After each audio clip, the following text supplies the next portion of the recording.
Baik, shalom. Selamat hari Minggu, selamat datang di rumah Tuhan, selamat beribadah. Kita semua yang dikasihi Tuhan, mari sebelum memulai ibadah kita bersatu dulu sejenak, kita berdoa. Terima kasih untuk cinta-Mu Tuhan atas kami, untuk darah yang tercurah, selamatkan kami. Kami datang Tuhan membawa korban syukur kami yang terbaik Tuhan. Kami rindu beribadah Tuhan, kami rindu datang memuji, menyembah Tuhan, memuliakan nama Tuhan. Bapa, seberapapun kami ada pagi hari ini, biarlah Tuhan ibadah ini boleh berkenan di hati Tuhan. Kami berdoa buat jemaat Tuhan yang dalam perjalanan, tibakan tanpa kurang suatu apapun Tuhan. Bapa, pimpin ibadah ini Tuhan dari awal, pertengahan hingga akhir. Sehingga ibadah ini boleh berkenan di hati Tuhan. Terima kasih Tuhan Yesus. Segala hormat kemuliaan bagi nama-Mu. Di dalam nama Tuhan Yesus kami berdoa dan bersyukur. Haleluya. Amin. Mari jemaat dikasih Tuhan, kita bangkit berdiri. Bersama kita membacakan profet jemaat Tuhan Yesus Kristus, selalu menyanyikan himne dan deklarasi hukum kasih yang dipandu oleh multimedia. Silakan.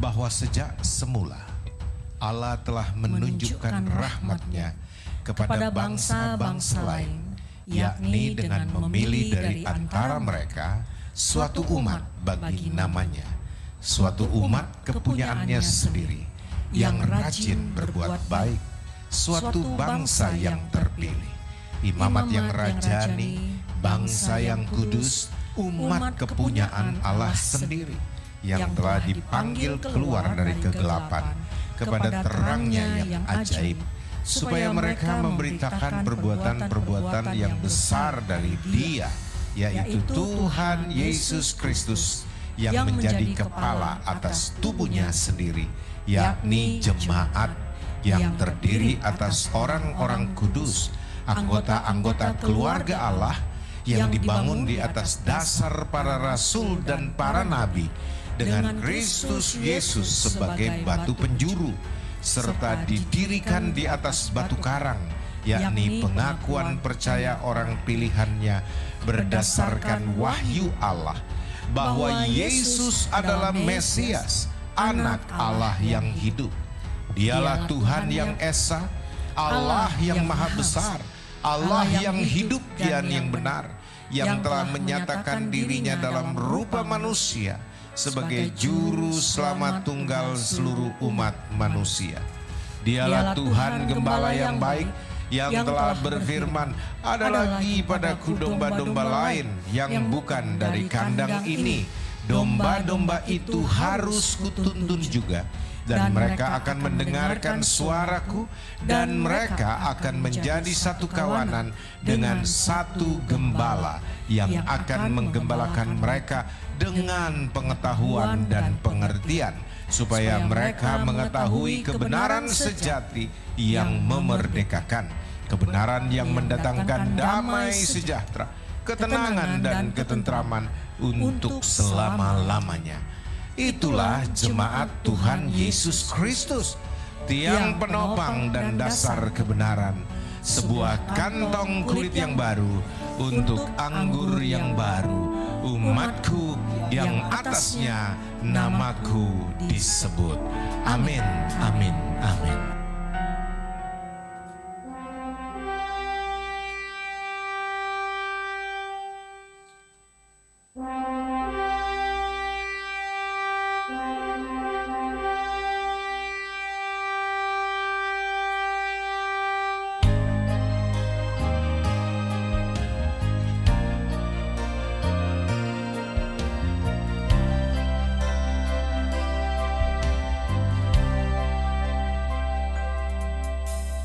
Bangsa yang terpilih, imamat rajani, bangsa yang kudus, umat kepunyaannya sendiri, yang telah dipanggil keluar dari kegelapan kepada terangnya yang ajaib, untuk memberitakan Injilnya. Bangsa yang terpilih, imamat rajani, bangsa yang kudus, umat kepunyaannya sendiri, yang telah dipanggil keluar dari kegelapan kepada terangnya yang ajaib, untuk memberitakan firman-Nya. Itulah jemaat Tuhan Yesus Kristus, yang penopang dan dasar kebenaran. Sebuah kantong kulit yang baru untuk anggur yang baru, suatu umat bagi namanya.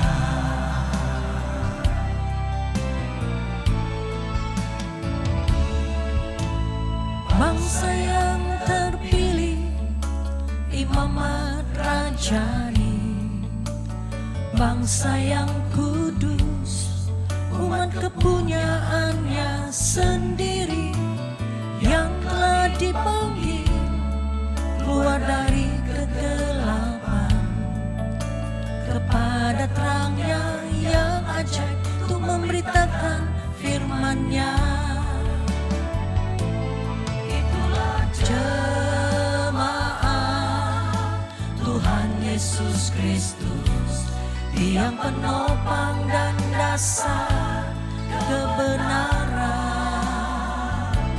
Sebuah kantong kulit yang baru untuk anggur yang baru, suatu umat bagi namanya. Itulah jemaat Tuhan Yesus Kristus, yang penopang dan dasar kebenaran. Sebuah kantong kulit yang baru untuk anggur yang baru, suatu umat bagi namanya. Suatu umat bagi namanya. Suatu umat bagi namanya.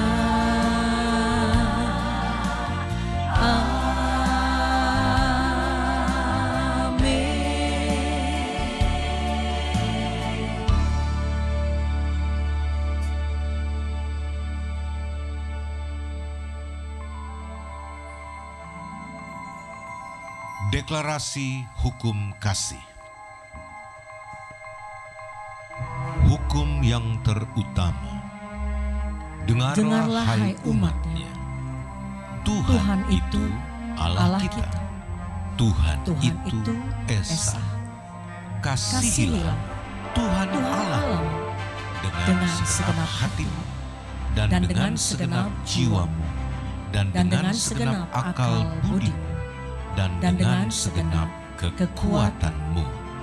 Dan hukum yang kedua yang sama dengan itu adalah kasihilah sesamamu manusia seperti dirimu sendiri.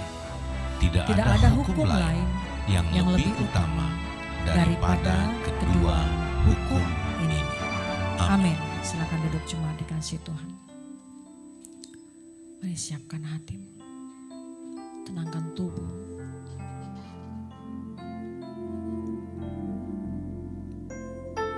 Kami datang Tuhan membawa korban syukur kami yang terbaik. Terima kasih Tuhan Yesus. Betapa kami merindukan-Mu ya Bapa.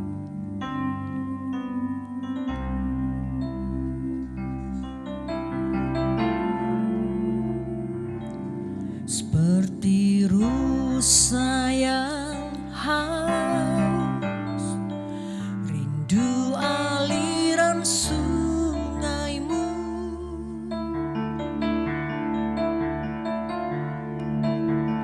Hatiku tak tahan menunggu-Mu.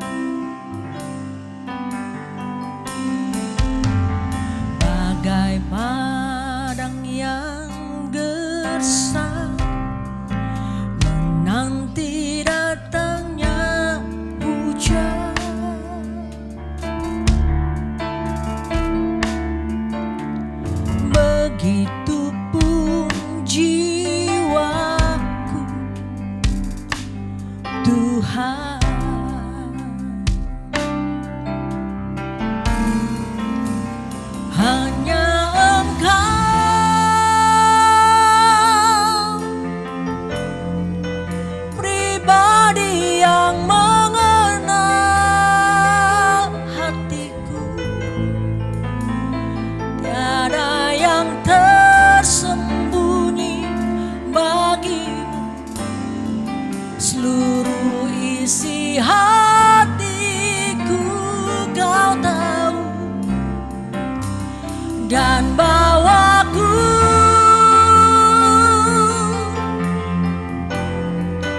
untuk lebih dekat lagi padamu, tinggal dalam indahnya dekapan kasih-Mu. Sama kita katakan, cuma dikasih Tuhan. Seperti rusa yang haus, rindu aliran sungai-Mu.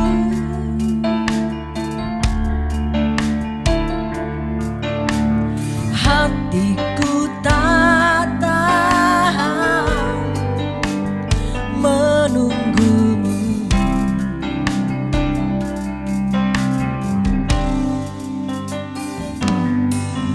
Bagai padang gersang menanti datangnya hujan, begitupun jiwaku Tuhan. Sama-sama katakan, hanya Engkau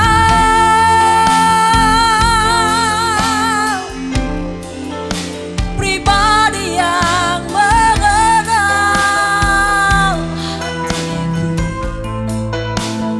tiada yang tersembunyi bagimu. Seluruh isi hatiku Kau tahu, dan bawaku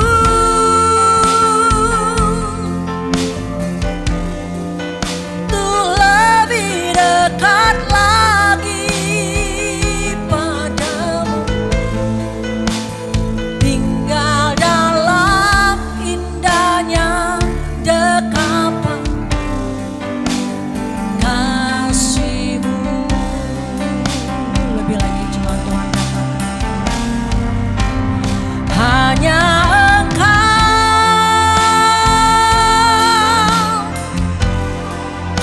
pribadi yang mengenal hatiku,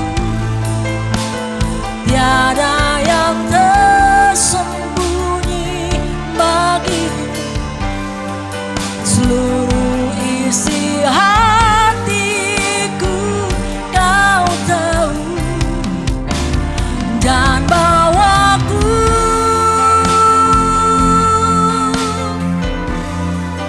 untuk lebih dekat lagi padamu, tinggal dalam indahnya dekapan kasih-Mu. Tinggal dalam indahnya dekapan kasih-Mu, tinggal dalam indahnya dekapan kasih-Mu. Sekali lagi dengan segenap hati, tinggal dalam indahnya dekapan kasih-Mu. Oh, kami bersyukur, kami memuji-Mu Tuhan, kami berglori bagi-Mu, kami bawa kerinduan kami Tuhan, memuji-Mu Tuhan. Hanya Kau yang mengenal isi hati kami Tuhan. Oh, mari selidiki kami, Yesus, Yesus Tuhan. Kami bersyukur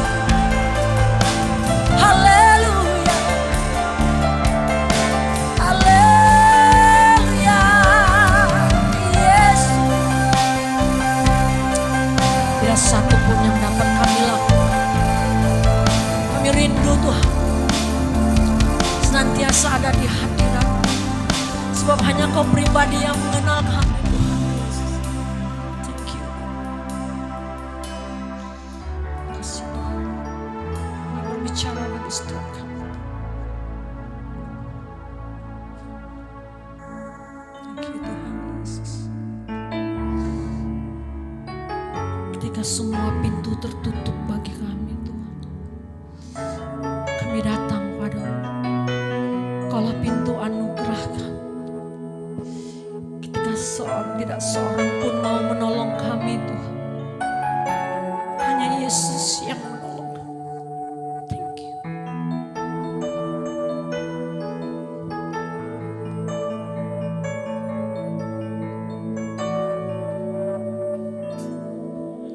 Ketika semua pintu tertutup bagiku, ku datang padamu Yesus, pintu anugerahku. Ketika tak seorang pun mau menolongku, ku berseru kepadamu, penolongku yang setia. Sekali lagi kita sama-sama katakan. Ketika semua pintu tertutup bagiku, ku datang padamu Yesus, pintu anugerahku. Ketika tak seorang pun mau menolongku, ku berseru kepada penolongku yang setia. Yesus, Kaulah Bapakku yang sangat baik, tak pernah Kau biarkan ku sendiri. Yesus, Kaulah jalan keajaibanku, yang selalu membuatku berhasil.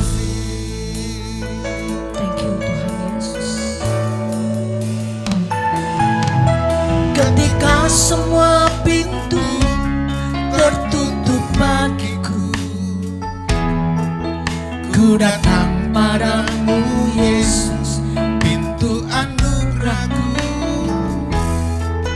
Ketika tak seorang pun mau menolongku, ku berseru kepadamu, penolongku yang setia.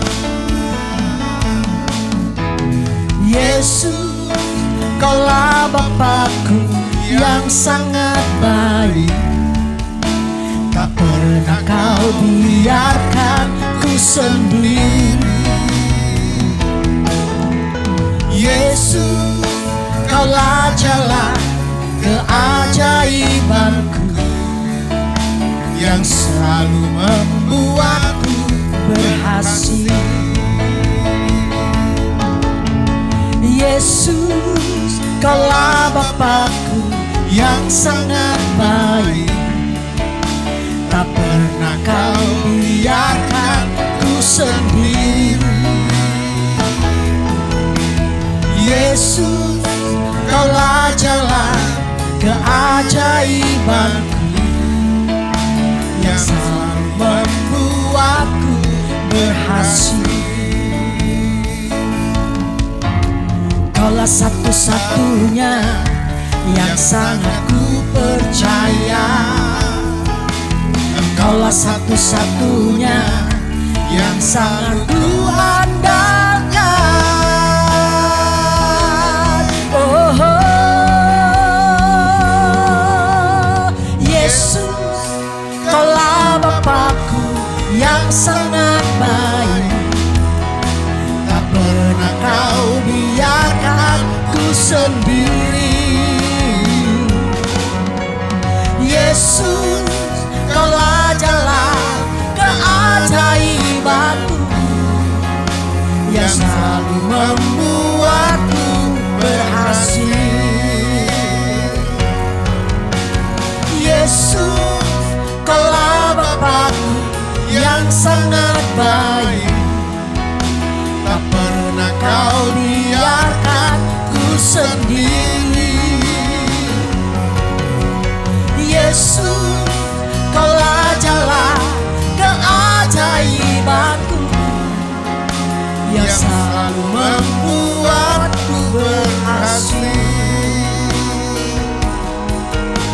yang selalu membuatku berhasil,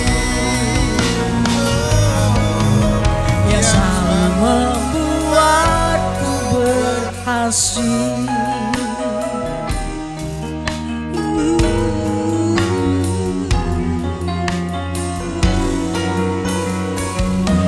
Berhasil. Terima kasih Tuhan. Terima kasih Bapa yang baik. Kami nyatakan Engkaulah Bapa kami yang baik, yang selalu menuntun kami pada kemenangan demi kemenangan. Hidup kami berhasil karena Engkau Bapa. Kau memampukan kami melewati setiap persoalan kami Tuhan. Terima kasih Tuhan Yesus. Pimpin ibadah ini terus Tuhan, sebab kami tidak mampu berjalan sendiri. Di dalam nama Tuhan Yesus kami berdoa, haleluya, amin. Jemaat dikasih Tuhan, diberkati pagi hari ini, amin, amin. Semangat, mari kita bangkit berdiri, kita memuji Tuhan.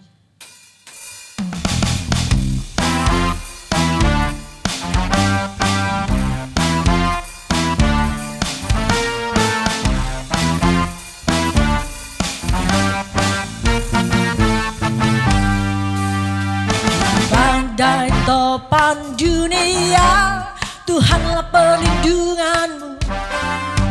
Kendati goncang semesta, Tuhanlah perlindunganmu. Badai topan dunia, Tuhanlah perlindunganmu. Kendati goncang semesta, Tuhanlah perlindunganmu. Ya Yesus gunung batu di dunia, di dunia, di dunia. Ya Yesus gunung batu di dunia, tempat berlindung yang teguh. Sorakan haleluya.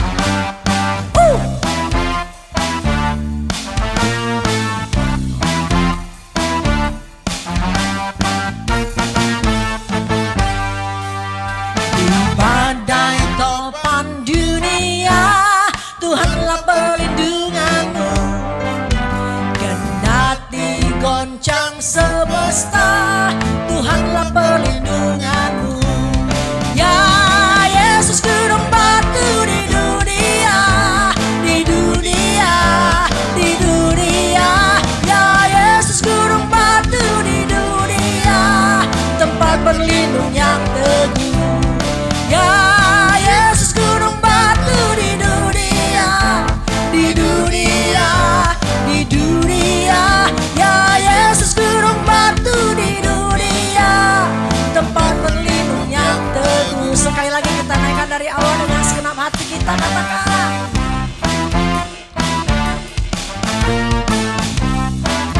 haleluya.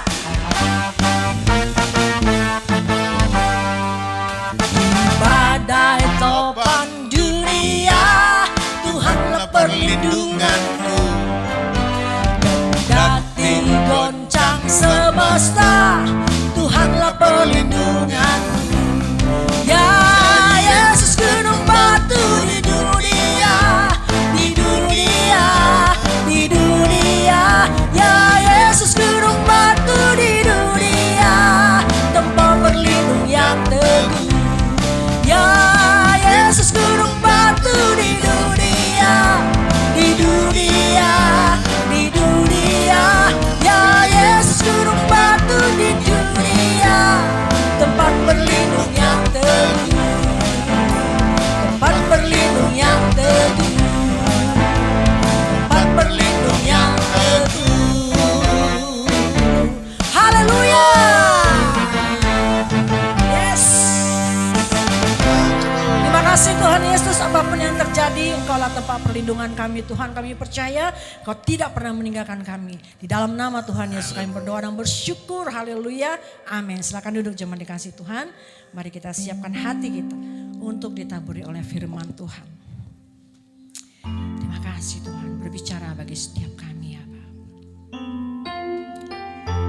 Pakai hamba-Mu yang mau bicarakan firman Tuhan. Biar setiap perkataannya isi hati Tuhan. Jadikan kami pelaku-pelaku firman-Mu.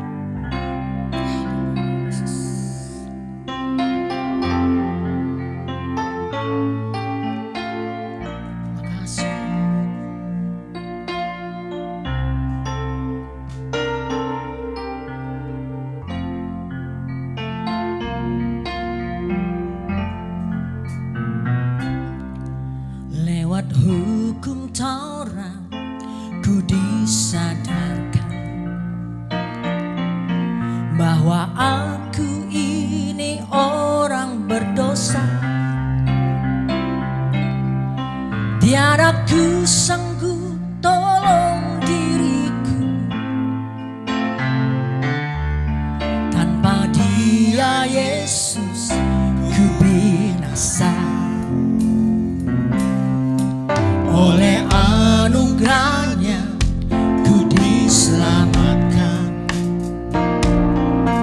Itu bukan hasil pekerjaanku, Dia telah berkorban gantikanku. Di salib Golgota ku ditebus. Sama katakan, oh haleluya, ku puji Yesus, ku sembah Yesus, ku muliakan selamanya. Dia telah menghapus segala dosaku, membenarkanku selamanya.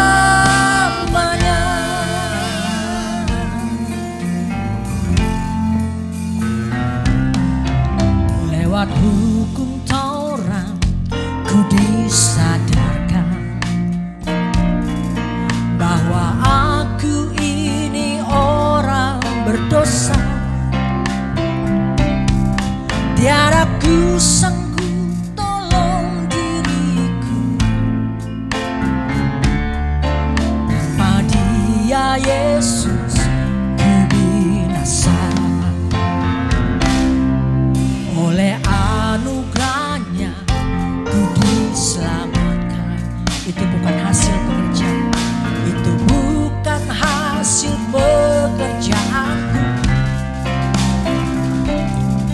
Dia telah berkorban gantikanku. Di salib Golgota ku ditebus. Katakan, oh haleluya, ku puji Yesus, ku sembah Yesus, ku muliakan selamanya. Dia telah menghapus segala dosaku,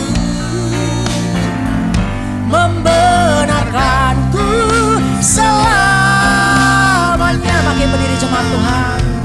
Oh haleluya, ku puji Yesus, ku sembah Yesus, ku muliakan selamanya. Dia telah menghapus segala dosaku, membenarkanku selamanya. Silakan pastor. Membenarkanku selamanya, memberkatiku selamanya.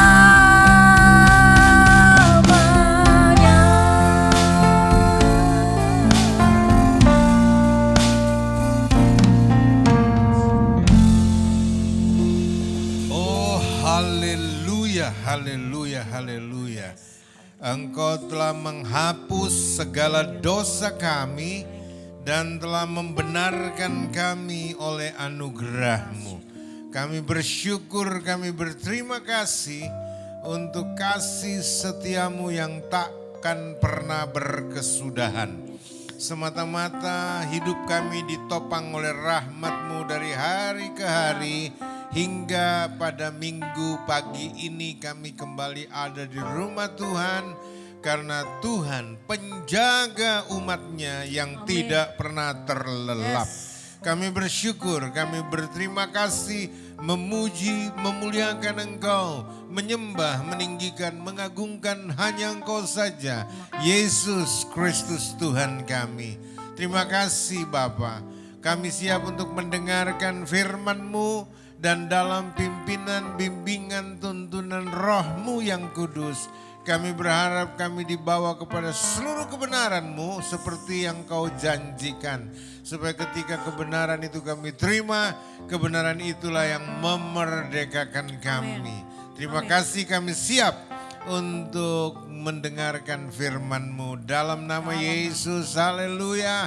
Bersama kita semua katakan, amin. Kita beri tepuk tangan bagi kemuliaan Kristus. Haleluya. Silakan duduk Bapak Ibu saudara-saudara sekalian. Shalom saudara-saudara.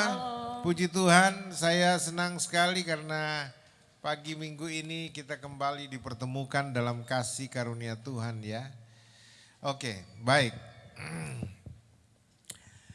Saya mau ajak saudara buka Yohanes pasal 16 ayat yang ke-13. Satu ayat ini kita akan renungkan pagi ini masih dalam tema Roh Tuhan. Roh Allah yang menjadi pemimpin kita di dalam menjalani hidup sebagai saksi Kristus. Ya, saya ajak saudara buka Yohanes pasal 16. Ayat yang ke-13.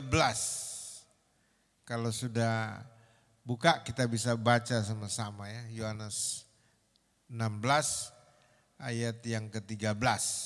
Oke? 1, 2, 3. Tetapi apabila Ia datang, yaitu Roh kebenaran, Ia akan memimpin kamu ke dalam seluruh kebenaran. Sebab Ia tidak akan berkata-kata dari dirinya sendiri, tetapi segala sesuatu yang didengarnya itulah yang akan dikatakannya, dan Ia akan memberitakan kepadamu hal-hal yang akan datang. Amin. Saudara-saudara, memang berbicara tentang Roh Kudus, Roh Tuhan atau Roh Allah itu tidak bisa lepas dari polemik. Polemik itu artinya ada semacam pertikaian pikiran karena penafsiran. Kenapa penafsiran bisa membuat orang berbeda-beda perspektif, bahkan persepsi tentang Roh Kudus? Karena setiap orang punya tolok ukur yang berbeda. Punya dasar untuk membangun pemahamannya itu berbeda. Dan memang tidak bisa dipungkiri metodologi dalam pemahaman Alkitab juga begitu bervariasi. Begitu beragam. Sehingga saudara-saudara hasilnya pasti multivarian. Tapi ketika jemaat bertanya, lalu kami mau percaya yang mana? Jawaban saya sebagai hamba Tuhan sederhana saja. Percaya apa yang dikatakan Alkitab. Loh, semua juga mengajarkan atau memberitahukan bahwa semua yang mereka ajarkan itu dari Alkitab, Pak Yosua. Iya, orang bisa mengaku begitu. Tapi tanya kembali kepada mereka, kalau itu dari Alkitab, lalu di mana di ayatnya di Alkitab ajarkan seperti itu? Kan sederhana, kan dia bilang ini ajaran Alkitab, Pak Yos. Oke, kalau itu ajaran Alkitab tunjukkan kepada saya di kitab mana itu terdapat, pasal berapa itu terdapat, di halaman kitab suci mana itu terdapat. Kalau kita bicara tentang apa yang mereka klaim sebagai ajaran Alkitab. Nah, hari ini kita bicara tentang Roh Kudus. Tapi Roh Kudus di dalam functionnya atau fungsinya untuk jadi pemimpin kita di dalam kehidupan ini. Memimpin dari dan di dalam dan melalui kehidupan kita. Tapi tentu Roh Kudus yang Alkitab catat. Ya, perannya, pekerjaannya, fungsinya yang ada di Alkitab. Karena banyak juga yang mengajarkan tentang Roh Kudus, Roh Allah, tetapi tidak ada di dalam Alkitab. Karena begitu kita tuntut ayatnya di mana, loh kok selalu tanya ayat Pak Yosua, lalu saya mau tanya pakai apa? Kau bangun konsep Roh Kudusmu itu dari mana? Wajar dong saya tanya, di mana di ayat Alkitab ada Roh Kudus bekerja seperti itu? Ya, misalkan Roh Kudus bawa orang untuk pergi berbondong-bondong ke Keramat 5 untuk lihat penampakan Yesus. Itu dulu. Karena dulu kan ada fenomena di Jakarta itu penampakan Yesus di Keramat 5 katanya, orang berbondong-bondong ke sana, lalu mereka klaim itu dipimpin oleh Roh Kudus. Nah, Roh Kudus yang mana itu yang pimpin seperti itu? Ya, ada lagi orang bilang saya dipimpin Roh Kudus, lalu kemudian saya disuruh menengok ke langit dan ada Yesus terbentuk dari awan, lalu mengatakan pesannya bahwa hambaku, kamu harus setia karena waktu kedatanganku sudah sangat singkat. Ya nggak usah didramatisir begitu, di Alkitab juga bilang begitu, ya kan? Nggak perlu melihat Yesus dalam bentuk awan-awan. Banyak sekali orang katanya dipimpin oleh Roh Kudus. Dia pergi ke satu tempat, lalu kemudian Roh Kudus bicara, itulah pasanganmu nanti, engkau akan menikah dengan dia. Padahal istrinya orang. Ya kan gak mungkin Roh Kudus memimpin seperti itu. Halo. Ya. Jadi hati-hati loh kalau kita mengatakan, kan kami dipimpin Roh Kudus Pak, gak usah selalu cari ayatnya. Gak bisa, karena Roh Kudus gak mungkin bekerja di luar Alkitab punya aturan. Karena Roh Kudus sendiri yang membentuk aturan. Jadi dia bekerja di dalam aturan itu. Dia bekerja di dalam apa yang menjadi ketetapannya. Coba kita baca sekali lagi ayat 13 itu. Saya sudah mulai masuk intinya ini. Tetapi apabila ia datang, yaitu Roh kebenaran, ia akan memimpin kamu ke dalam seluruh kebenaran. Coba ya, walaupun di sini Roh Kudus pakai kata ganti orang ketiga, tunggal, ia datang, ia. Kalau ia datang, ia akan memimpin kamu. Ya, siapa ia itu? Tetapi apabila ia datang, diterangkan ia itu, yaitu Roh kebenaran. Roh kebenaran itu siapa? Roh Kudus. Ya, Roh Allah, Roh Tuhan, sama semua itu. Itu istilah-istilah yang berbeda untuk satu entitas yang namanya Roh Kudus.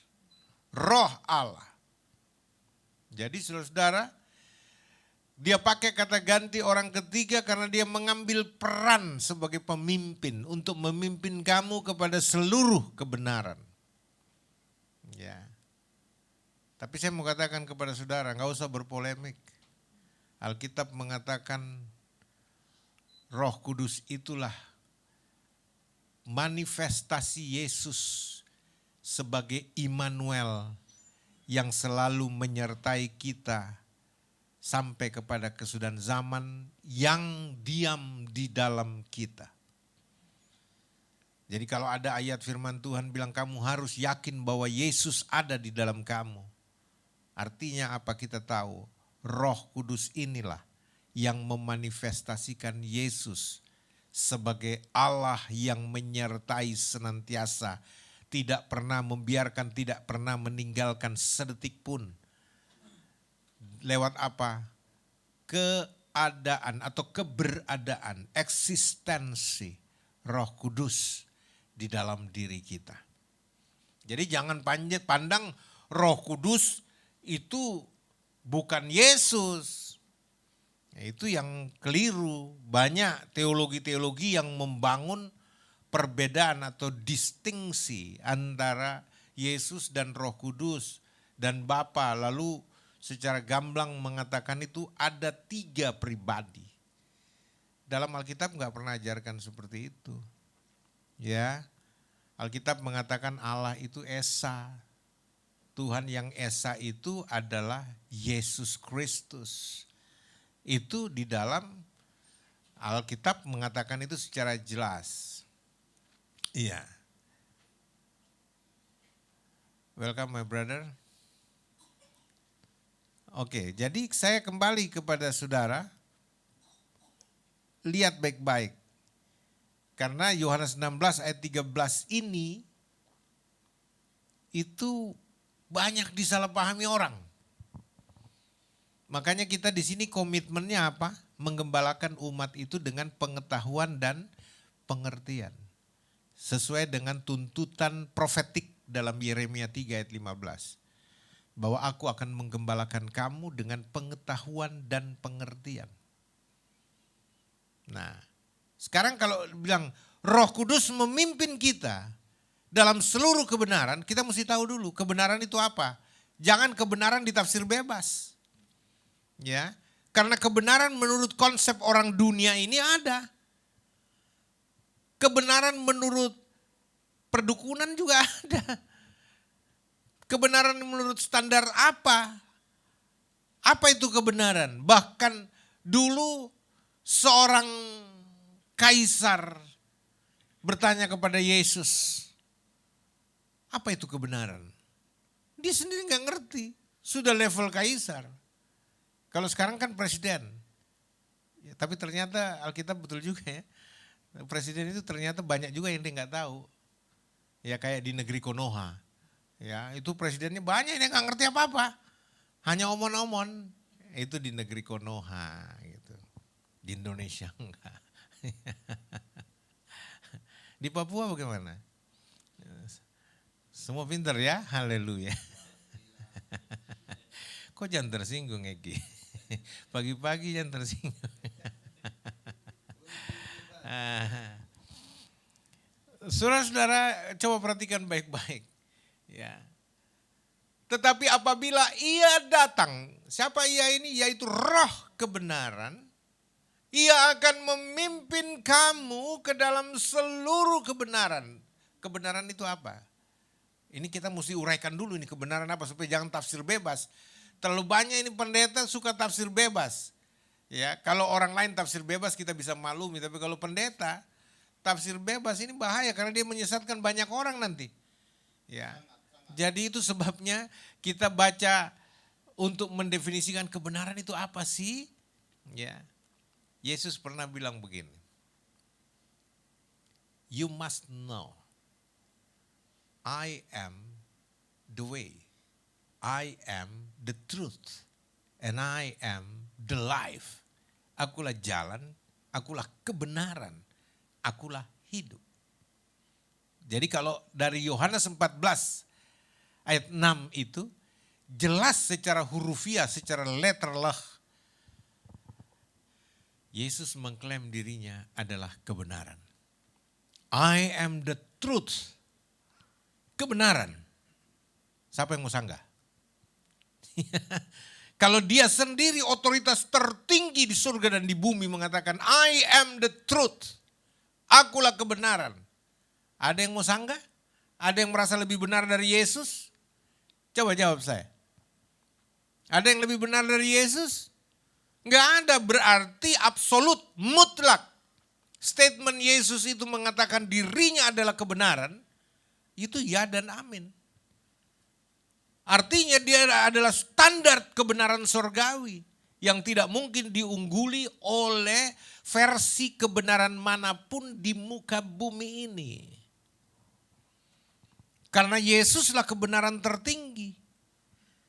Yesus adalah model kebenaran yang berkenan kepada Bapa di surga. Yang harus menjadi role model, teladan. Ya. Makanya mungkin waktu-waktu ke depan saya juga mau pasang gelar baru ini, Romo. Ya, tapi Romo bukan maksudnya pendeta di negeri sebelah. Romo itu singkatan dari role model.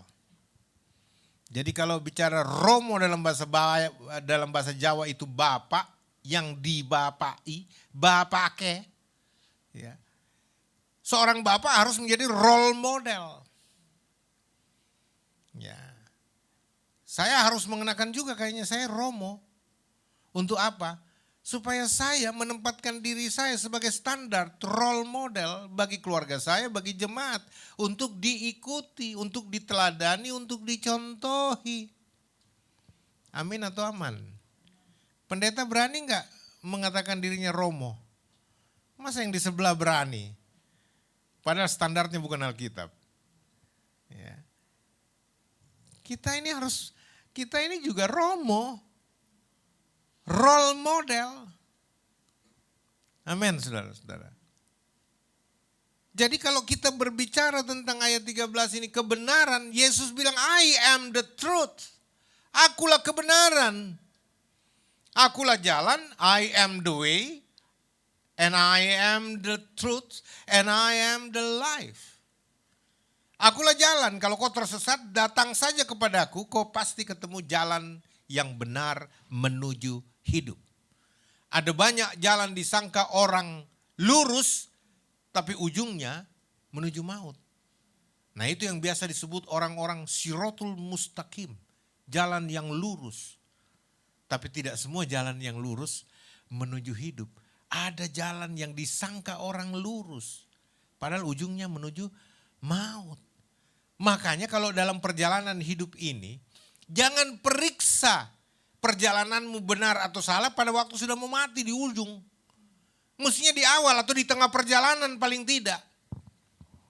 Kayak tadi nih, kami kesini naik mobil umum. Tiba-tiba di jalan, ada yang terlupakan. Lalu kita bilang, Pak, putar balik. Masih di tengah. Karena yang dilupakan itu penting sekali. Ya.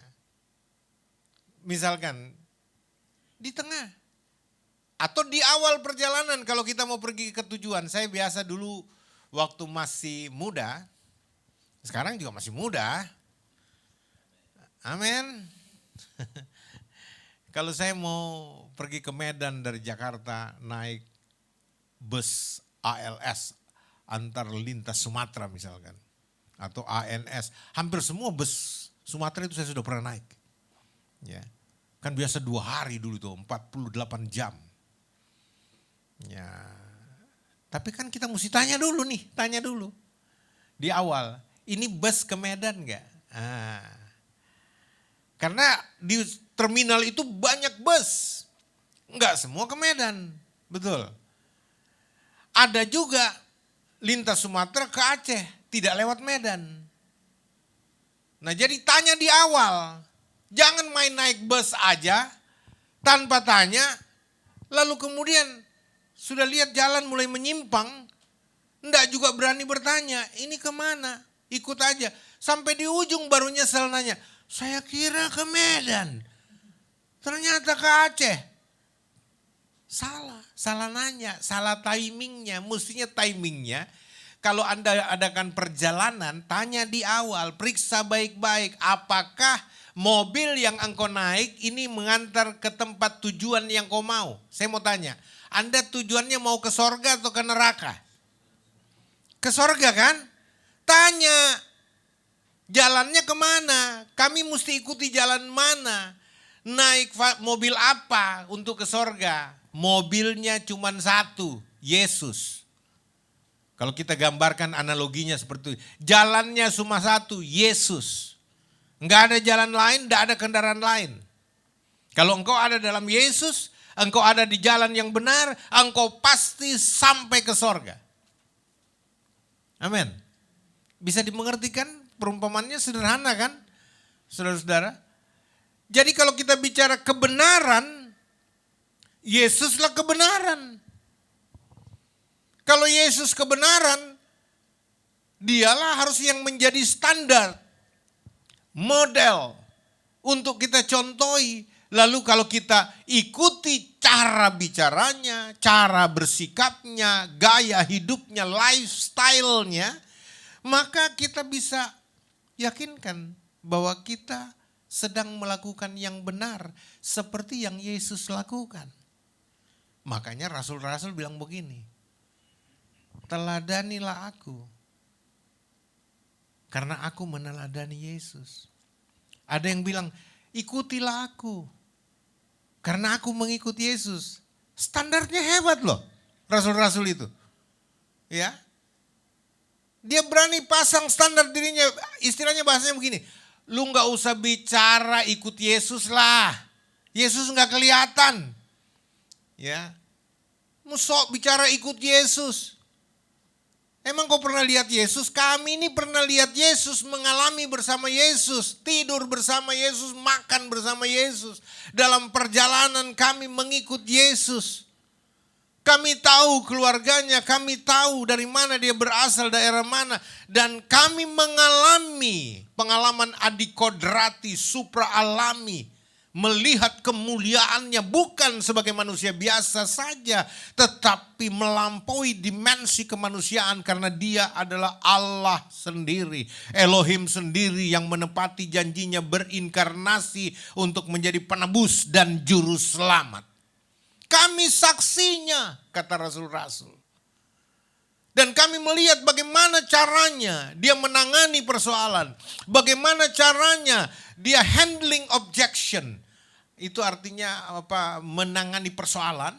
Handling objection itu menangani keberatan-keberatan orang. Bagaimana caranya orang protes dia, bagaimana cara dia menjawab. Orang memaki dia, bagaimana dia bersikap. Orang bertanya yang menjebak, bagaimana dia menjawab tanpa merasa tertekan dan seterusnya. Semua teladan, semua contoh, bagaimana dia menumpangkan tangan, menyembuhkan orang, bagaimana dia mengusir setan, bagaimana dia membangkitkan 3-4 orang mati. Kami lihat dengan mata kepala kami sendiri. Halo. Amen. Jadi saudara-saudara yang kekasih, kita yang walaupun bukan saksi mata, tapi kita ini kan saksi iman. Kalau rasul-rasul saksi mata, itu sumber A1 istilahnya. Ya. Kita percaya beriman kepada sumber A1. Halo, A1 artinya yang masih mengalami bersama Yesus. Mereka bersama-sama Yesus. Mereka sampai menyaksikan Yesus terangkat, bukan melalui penderitaannya saja, kematiannya, mereka saksikan kebangkitannya, penampakannya dan seterusnya. Sampai naik ke surga mereka melihat Yesus terangkat ke surga. Yesus berubah rupa di hadapan mata mereka, dimuliakan di depan mereka. Bagaimana Yesus mengungguli roh-roh jahat dan seterusnya. Dia mengalahkan maut, bangkit dari antara orang mati. Kami melihatnya, ini saksi mata. Dan semua yang mereka catat peristiwa itu jadi kitab suci. Melengkapi nubuatan para nabi, saudara-saudara. Jadi apa yang dinubuatkan oleh para nabi di perjanjian lama, itu dicatat semua jadi perjanjian baru. Oleh siapa? Narasumber yang sangat akurat. Narasumber yang tidak mungkin salah, saudara-saudara. Ini menjadi pegangan kita. Lalu kalau ditanya, Anda punya kapasitas apa? Saya saksi iman. Karena saya beriman kepada berita yang disampaikan oleh saksi mata. Saya enggak beriman kepada orang yang lahir ratusan tahun setelah Yesus mati, yang lahir di padang gurun. Ya, yang tidak tahu sorga. Lalu ajak orang ke sorga. Yang masih berdoa minta supaya tunjukkanlah kami jalan yang lurus, siratul mustaqim. Halo? Tidak, kita enggak percaya. Oh, saya mau tanya sama Anda. Anda percaya enggak? Yang mana dari dua pribadi ini? Yang turun dari sorga ajak engkau ke sorga, atau yang lahir di padang gurun enggak pernah ke sorga, enggak tahu sorga di mana, yang lahir di padang pasir di daerah Arab sana, Timur Tengah sana, dia diajak saudara pergi ke sorga, tapi dia nggak pernah ke sorga, dia nggak tahu sorga. Dibandingkan orang yang turun dari sorga lalu ajak Anda ke sorga, yang mana Anda percaya mau sampai ke sorga? Saya percaya Yesus karena Alkitab bilang Yesus itu datang dari atas bukan dari bawah. Saya mulai tinggi nih ya. Masih terkontrol toh? Muka tambah lah. Enggak, saya memang kalau gaya modelnya begini nggak bisa dibuat-buat. Artinya saya mau juga kayak pendeta-pendeta lain yang halus-halus kalau ngomong saudara-saudara yang terkasih, haleluya. Puji Tuhan, Yesus turun dari surga. Nggak bisa, saya nggak cocok kayaknya. Ya, saya pernah coba khotbah ya. Ibu Gembala tahu, saya pernah khotbah ikut gaya homiletika, teologi Pak. Ya, diajarkan kalau khotbah kita harus. Saya khotbah lalu saya dapat protes dari orang. Pak Yosua nggak cocok kayak begitu. Kita tidur semua. Artinya apa? Saya harus jadi diri saya sendiri. Kita semua harus jadi diri kita sendiri. Betul? Kita nggak perlu ikut orang punya gaya. Setiap orang beda. Ya. Anda tahu tokoh-tokoh di Alkitab begitu banyak kan? Tapi cuma satu Abraham. Cuma satu Yosua. Cuma satu Kaleb. Cuma satu Yakub. Cuma satu Ishak. Cuma satu. Siapa lagi? Simpson. Cuma satu Ayub. Artinya apa? Semua orang punya keunikan di mata Tuhan. Bermiliar manusia di dunia ini, tapi nggak ada yang sama sidik jarinya. Hebat kan? Itu luar biasanya Tuhan. Jadi nggak perlu contoh-contoh orang punggaya. Ya. Orang-orang Indonesia Timur bilang begini, ini saya punggaya, kok jangan campur-campur. Kok punggaya makan, kok punggaya sana. Ini saya punggaya, sadar. Amin. Jadi Wawa nggak usah berusaha kayak jadi Ibu Teli. Ya, Ibu Teli nggak usah jadi gaya seperti siapa? Nggak usah. Ibu Esther masih dengan saya, belum tidur Ibu Esther? Ibu Esther nggak usah contoh-contoh siapapun, jadilah Ibu Esther sendiri. Ya, amin. Gimana Teguh? Ya, kok nggak usah jadi yang lain, jadi dirimu sendiri. Saya orang mau bilang apa pusing amat. Ya amat aja nggak pusing. Masa saya yang mesti pusing? Ya, saya jadi seperti diri saya karena Tuhan. Itu saja. Ada banyak nama Joshua oke, tapi cuma ada satu Joshua Tewu di mata Tuhan. Yang berdiri di hadapan saudara ini. Ya itu tuh. Jadi saudara-saudara, saya pede aja. Ya, banyak orang protes. Oh itu Pak Joshua jangan begitu, caranya begini. Kau enggak usah protes ke saya atau orang. Protes dari yang panggil saya. Saya pun Tuhan di atas. Kau protes. Kalau kau punya protes diterima, besok saya stop napas.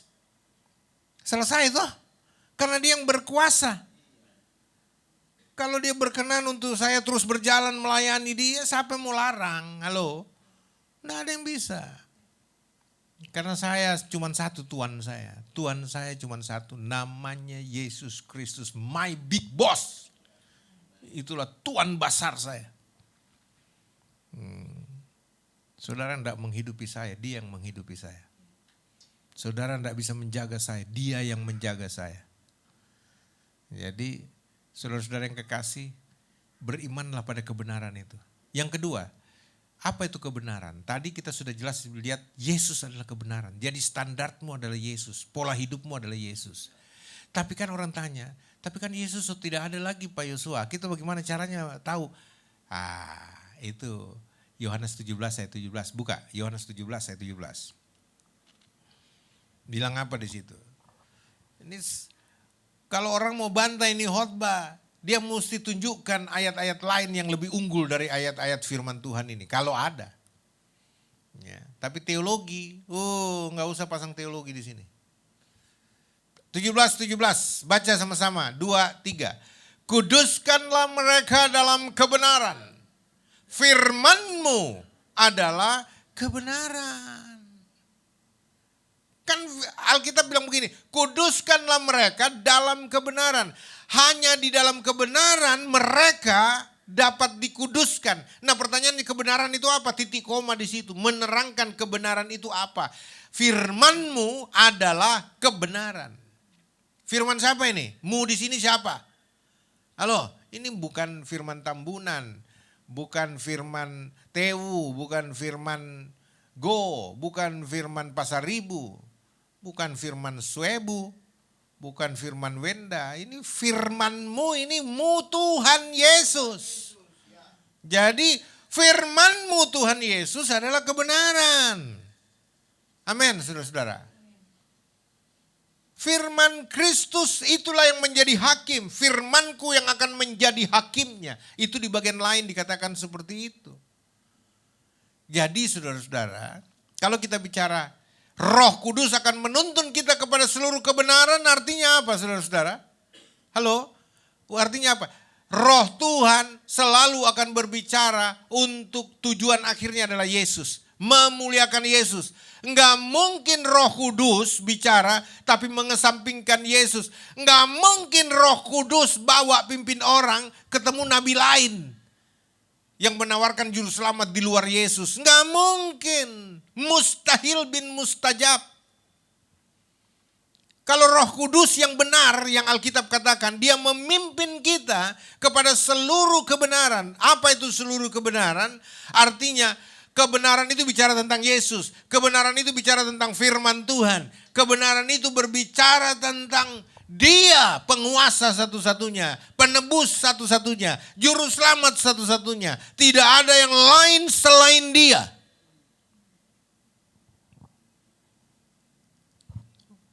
Orang tanya, Pak Yosua, tapi Allah yang Esa itu bukan Yesus. Itu teologimu. Tapi Alkitab saya bilang Allah yang Esa adalah Yesus. Ada ayatnya Pak Yosua. Makanya kok jadi pendeta gak pernah baca ayat, bagaimana?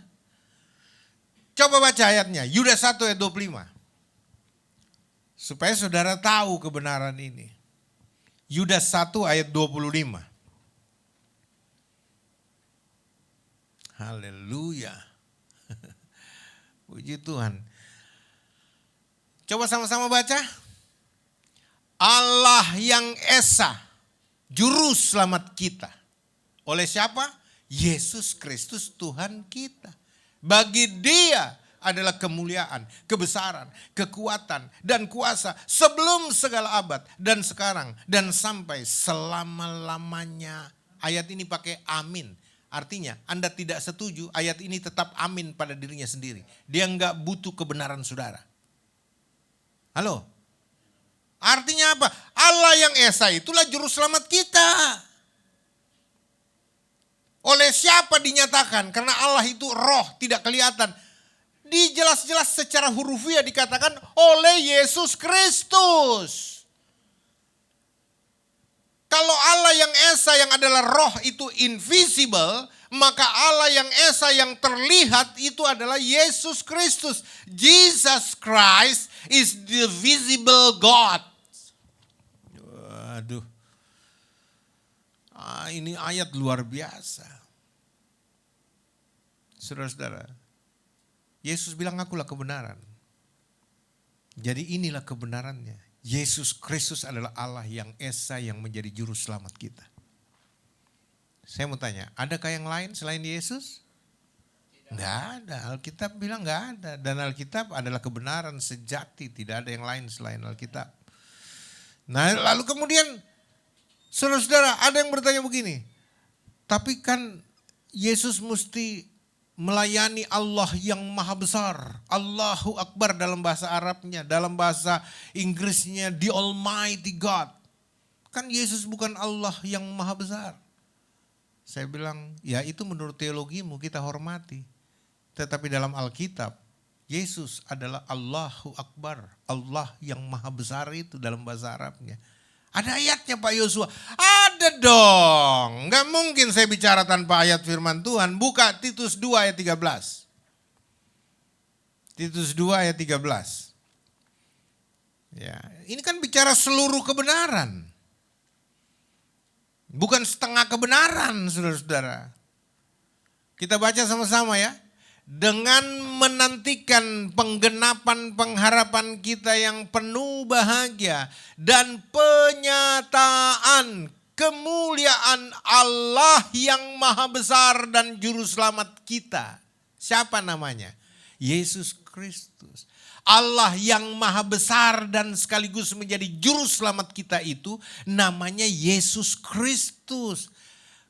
Orang bilang Pak Yosua itu pakai dan dua pribadi. Tidak ada bicara pribadi di sini. Karena ini bicara penyataan, manifestasi kemuliaan Allahu Akbar. Allah yang maha besar dan juru selamat kita. Allah yang maha besar itulah juru selamat kita. Karena tidak ada juru selamat selain aku, kata Allah yang maha besar, Yahweh Elohim di perjanjian lama. Saya buktikan ayatnya ya. Ini penggerapan dari Alkitab, firman Tuhan di perjanjian lama ini. Coba baca. Yesaya 43 ayat 10 sampai 12. Tolong dibuka. Ya. Puji Tuhan, kalau saudara mengerti persoalan ini, saudara tidak akan beriman kepada Allah yang salah. Karena Allah yang salah tidak membawa Anda ke sorga. Percaya kepada Allah yang salah, maka kamu tidak ada dalam hidup yang kekal. Karena hanya di dalam Allah yang benar tersedia hidup yang kekal. Baca sama-sama, Yesaya 43 ayat 10. Kamu inilah saksi-saksiku, demikianlah firman Tuhan, huruf besar semua Tuhan ini, YHWH, ya.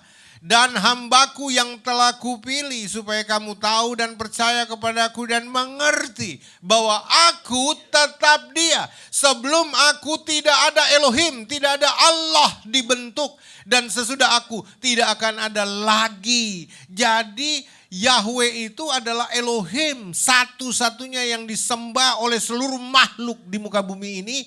Bahkan di sorga dan di bumi semuanya menyembah satu Allah yang benar. Allah yang Esa, Elohim, Yahweh. Yahweh Elohim itu. Ayat berikutnya, ayat 11. Coba. Akulah Tuhan. Sama-sama baca. Akulah Tuhan. Dan tidak ada juru selamat selain daripadaku. Saya mau tanya, adakah dua juru selamat? Satu perjanjian lama, satu perjanjian baru. Apakah juru selamat yang diberitakan di perjanjian lama beda dengan juru selamat di perjanjian baru? Jawab saya, alusiau. Tidak ada. Nah, tidak ada kok. Orang Papua lebih kuat aminnya bicaranya. Tidak ada juru selamat. Tidak ada dua juru selamat, hanya satu. Di perjanjian lama bilang juru selamat itulah Yahweh Elohim sendiri. Bukan yang lain. Lalu yang datang, Yesus. Apakah Alkitab salah? Tidak salah. Karena Lukas 2 ayat 11 bilang bahwa hari ini telah lahir bagimu juru selamat. Siapa itu? Yaitu, pakai kata yaitu. Dia yang diurapi, Kristus. Tuhan di kota Daud. Jadi itu jelas tandas. Akulah Tuhan dan tidak ada juru selamat selain daripadaku. Ayat 12. Akulah yang memberitahukan, menyelamatkan, dan mengabarkan. Dan bukannya Allah asing yang ada di antaramu. Kamulah saksi-saksiku, demikianlah firman Tuhan. Dan akulah Allah. Coba, akulah yang memberitahukan. Melalui siapa? Mulut para nabi. Akulah yang menyelamatkan. Melalui siapa? Keberadaannya, manifestasinya sebagai juru selamat yang diurapi Yesus Kristus.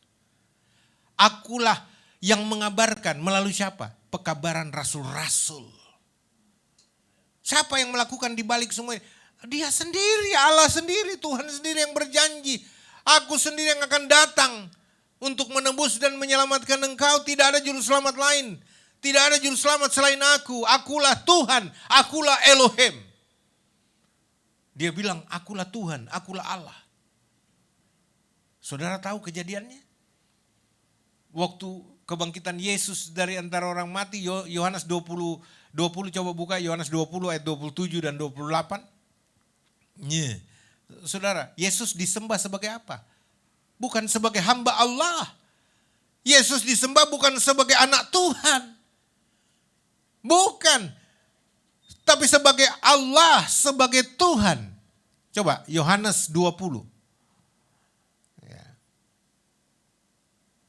Kemudian ayat 27 kita baca sama-sama. Kemudian ia berkata kepada Thomas, taruhlah jarimu di sini dan lihatlah tanganku, ulurkanlah tanganmu dan cucukkanlah ke dalam lambungku, dan jangan engkau tidak percaya lagi, melainkan percayalah.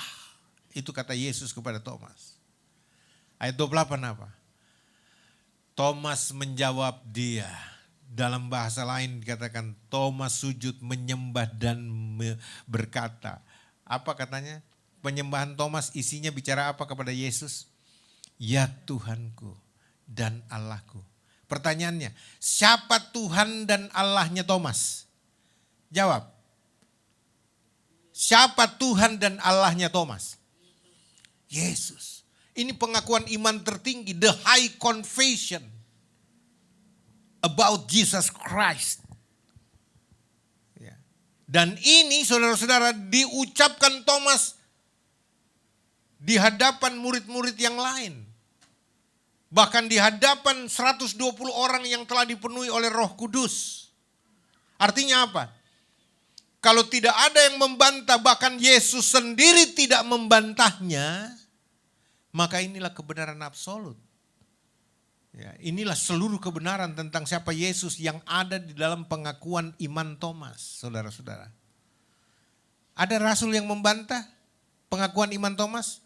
Pak Pendeta, saya mau tanya, sepanjang Anda tahu Thomas buat pengakuan iman seperti ini, bahwa Yesus adalah Tuhannya, Yesus adalah Allahnya, ada rasul-rasul lain yang bantah? Ada nabi lain yang bantah? Tidak ada. Berarti semuanya setuju satu suara dengan Thomas. Yesus adalah Tuhan, Yesus adalah Allah. Kalau cuma pengakuan manusia barangkali masih bisa disangsikan. Tapi coba perhatikan ayat 29. Apa jawab Yesus? Konfirmasinya dari Yesus. Nih, kata Yesus apa? Kata Yesus kepada Thomas, karena engkau telah melihat aku, maka engkau percaya.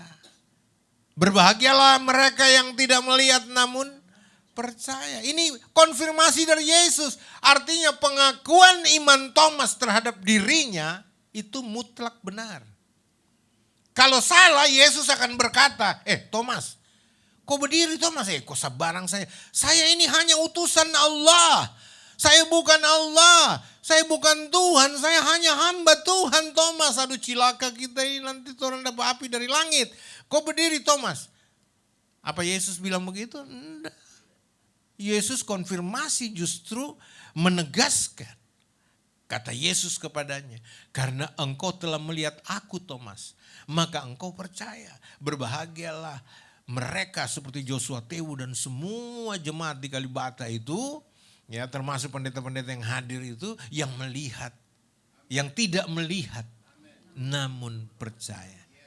Iman itu kita nggak perlu lihat, kita nggak perlu berdoa, Tuhan tunjukkanlah dirimu, kasih aku penglihatan supaya aku percaya. Itu bukan iman.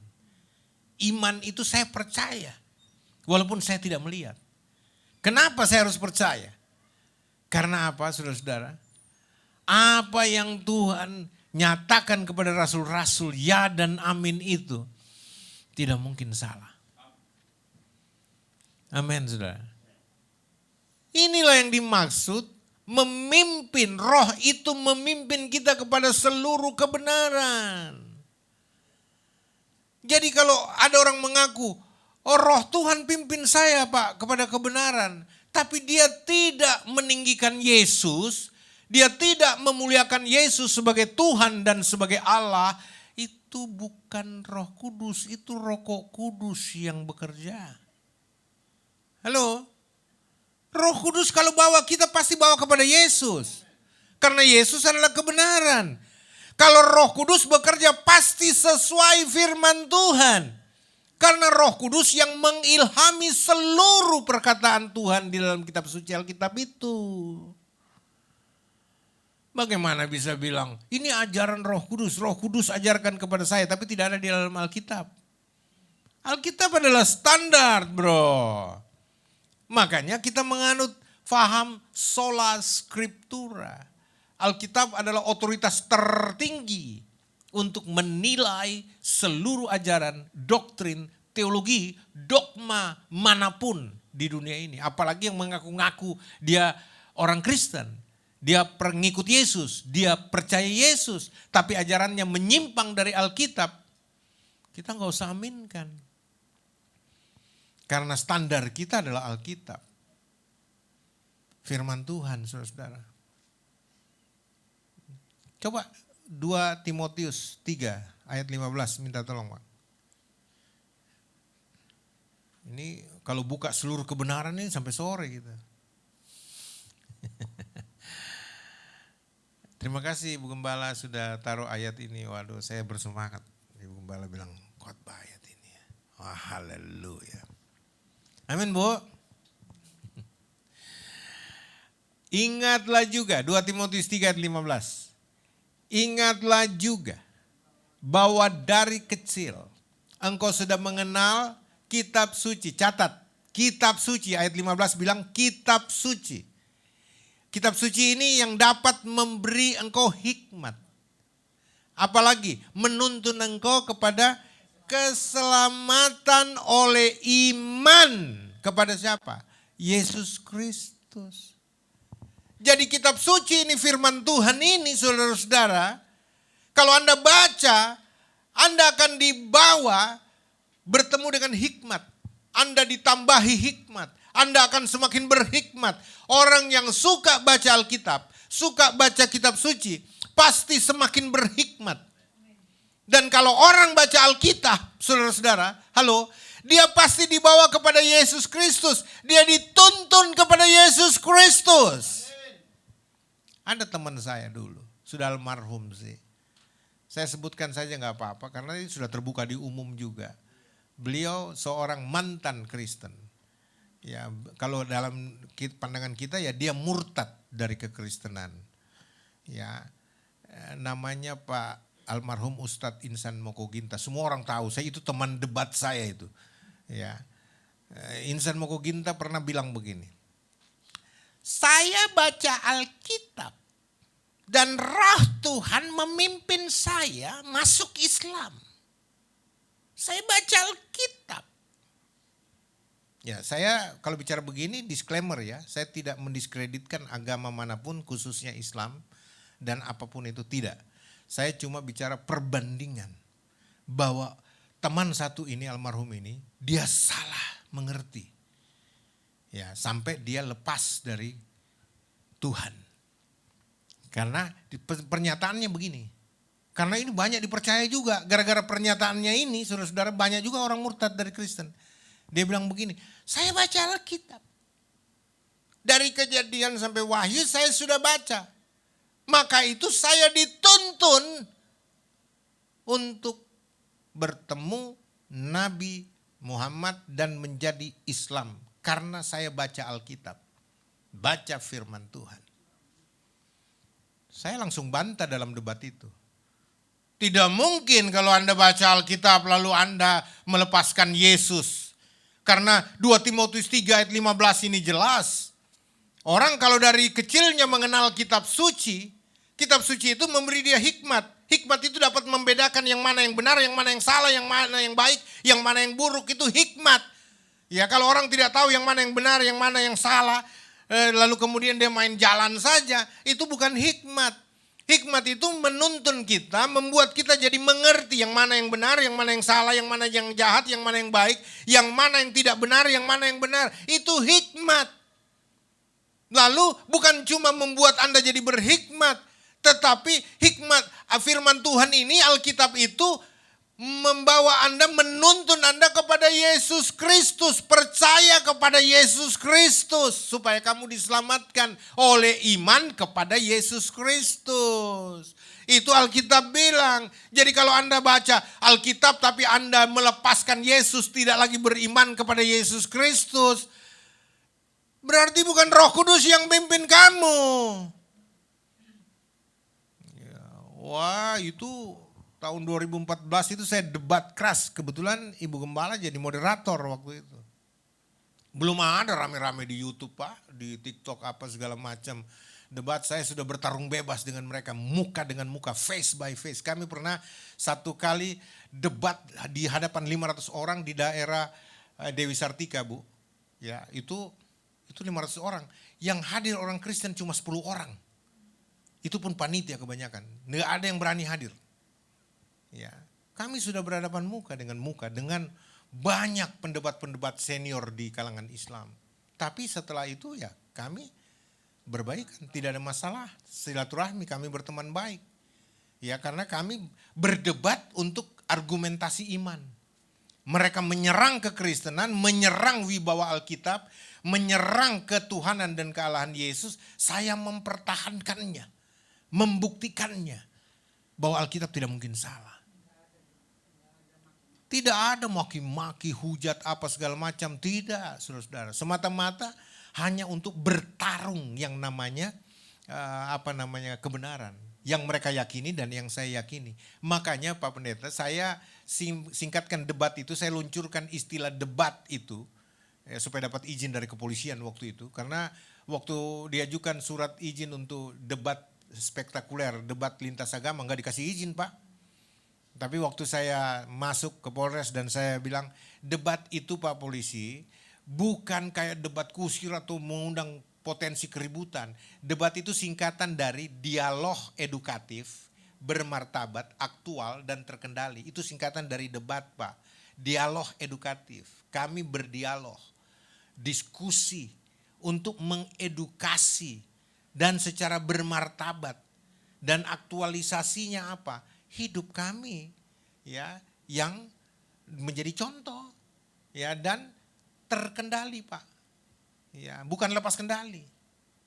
Oh begitu ya debatnya. Dia teken Pak, keluar surat izin. Dan ada diutus polisi aparatur untuk menjaga debat itu saudara-saudara. Dan aman, tidak ada masalah. Kami berfoto bersama setelah acara. Bahkan Ustadz Insan Moko Ginta, saya ingat almarhum aja, kita pergi makan dulu. Pergi makan itu sop buntut di Bambu Apus setelah itu. Dan kami sering ketemu dan berapa kali kami berdebat pokok-pokok yang berbeda. Tidak ada masalah, enggak kayak sekarang. Orang debat baku ancam, baku pukul, baku ribut, segala baku maki, sampai masuk-masuk penjara. Saya bilang ini debat model apa ini? Debat kampungan kalau begini. Debat itu bicara dialog edukatif, bermartabat, aktual, dan terkendali, terukur. Amin saudara. Ya, jadi kalau bicara seperti ini saudara-saudara, saya teringat saja. Makanya saya bilang, jawaban saya, 2 Timotius 3:15 bilang kok, ingatlah juga bahwa dari kecil engkau sudah mengenal kitab suci yang dapat memberi hikmat kepadamu dan menuntun engkau kepada keselamatan oleh apa? Oleh iman kepada Kristus Yesus. Dalam pandangan iman Kristen, kita diselamatkan bukan oleh mengucapkan 2 kalimat syahadat seperti yang kau lakukan. Kami hargai, kami hormati teologimu. Tapi kami beda. Kami tidak sama.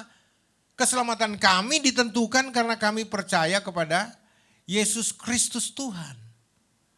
Gitu. Sebentar.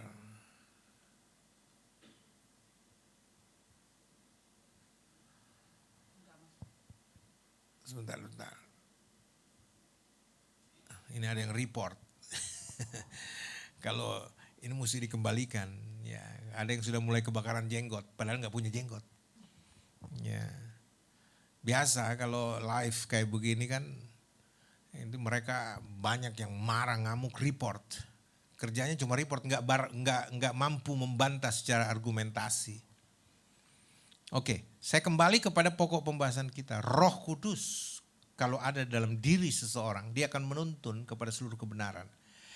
Yesus adalah kebenaran. Firman-Nya adalah kebenaran. Betul?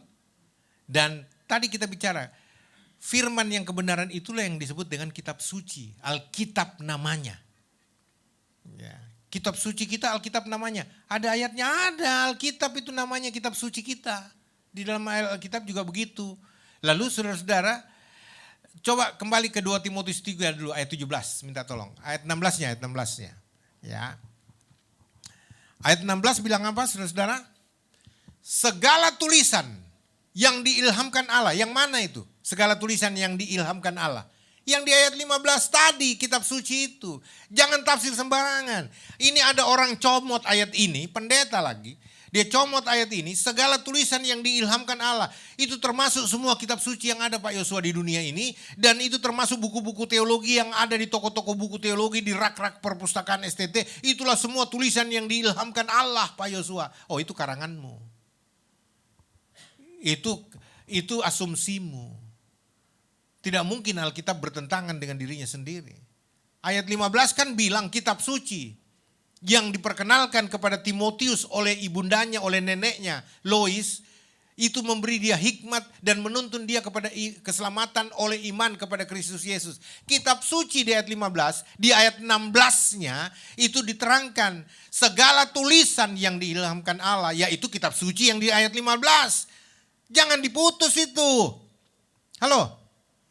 Segala tulisan yang diilhamkan Allah, yaitu kitab suci yang di ayat 15 itu, memang bermanfaat untuk apa? Mengajar, menyatakan kesalahan, untuk memperbaiki kelakuan, dan untuk mendidik orang dalam kebenaran. Dan ayat 17 bilang apa? Fungsinya apa? Ayat 17, kitab suci ini segala tulisan yang diilhamkan Allah. Ayat 17 bilang, dengan demikian tiap-tiap manusia kepunyaan Allah diperlengkapi untuk setiap perbuatan baik. Jadi kitab suci ini adalah perlengkapan kita yang sempurna Pak. Halo? Nggak perlu yang lain. Kita nggak perlu primbon, kita nggak butuh buku-buku mantra, buku-buku apa segala macam. Nggak usah. Alkitab cukup untuk menuntun, membimbing kita menjalani kehidupan yang benar dan berkenan di hadapan Bapa di surga. Amin. Saudara-saudara, inilah. Makanya ayat terakhir kita buka Yohanes 8 ayat 32. Ya. Dan kamu ayat 31 dulu Bang, 31 dulu, mundur dulu. Ayat 31. Maka katanya kepada orang-orang Yahudi yang percaya kepadanya, jikalau kamu tetap dalam firmanku, ingat firmanku adalah kebenaran, toh? Firman Tuhan adalah kebenaran kan? Jikalau kamu tetap dalam firmanku, kata Yesus, kamu benar-benar adalah muridku. Dan ayat 32 bilang apa? Dan kamu akan mengetahui kebenaran. Kebenaran dari mana ini? Yang berasal dari firman Tuhan. Halo, bukan kebenaran dari karangan sendiri. Kamu akan mengetahui kebenaran dan kebenaran itu akan memerdekakan kamu. Nah, kebenaran inilah yang akan memerdekakan kita. Kebenaran yang bersumber dari firman Tuhan, firman Kristus. Yesaya 32 ayat 17. Ini jadi ayat kursi buat kita. Hafal di kursimu. Ya, Yesaya 32 ayat 17. Saya akhiri dengan ayat ini. Di mana ada kebenaran, hafal. Di mana ada kebenaran, di situ akan tumbuh damai sejahtera. Dan akibat kebenaran ialah ketenangan dan ketentraman untuk selama-lamanya. Coba masukkan kata negatif tidak di dalam ayat ini. Bunyinya bagaimana? Di mana tidak ada kebenaran, di situ tidak akan tumbuh damai sejahtera. Dan akibat ketidakbenaran ialah ketidaktenangan dan ketidaktentraman untuk selama-lamanya. Jadi orang yang ada dalam Kristus sang kebenaran sejati itu pasti damai sejahtera, tenang dan tentram hidupnya. Amin.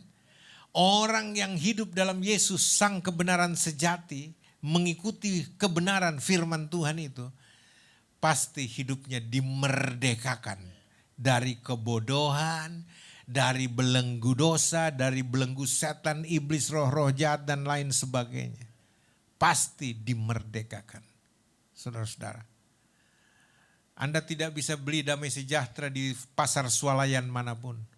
Anda tidak bisa beli yang namanya damai sejahtera, ketenangan dan ketentraman. Tidak dijual itu.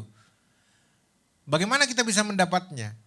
Kalau engkau ada dalam kebenaran dan kebenaran itu ada di dalam engkau, maka damai sejahtera menjadi hasilnya. Ketenangan dan ketentraman itu menjadi hasilnya. Saya diingatkan satu ayat, boleh dong cari ya. Ya, Alkitab bilang begini, belilah kebenaran dan jangan menjualnya. Ada ayatnya itu, pokoknya ada. Saya cuma lupa ayatnya. Ada yang kalau bisa searching sambil saya tutup, closing. Alkitab bilang belilah kebenaran dan jangan menjualnya. Artinya apa saudara-saudara? Untuk mendapatkan kebenaran itu ada harga yang harus dibayar. Untuk percaya Yesus ada harga yang harus dibayar. Amsal 23 ayat 23, betul. Sama-sama baca yuk. Belilah kebenaran dan jangan menjualnya. Demikian juga dengan hikmat, didikan, dan pengertian. Belilah semua itu. Ada harga yang harus dibayar. Kata beli itu bicara ada harga yang harus dibayar. Harganya apa saudara-saudara? Engkau tinggalkan semuanya, ikut Yesus, ya. Engkau tidak lagi merasa ada yang lebih berharga dari Yesusmu. Engkau akan berkata begini, semua kau bisa ambil dari hidupku kecuali Yesusku.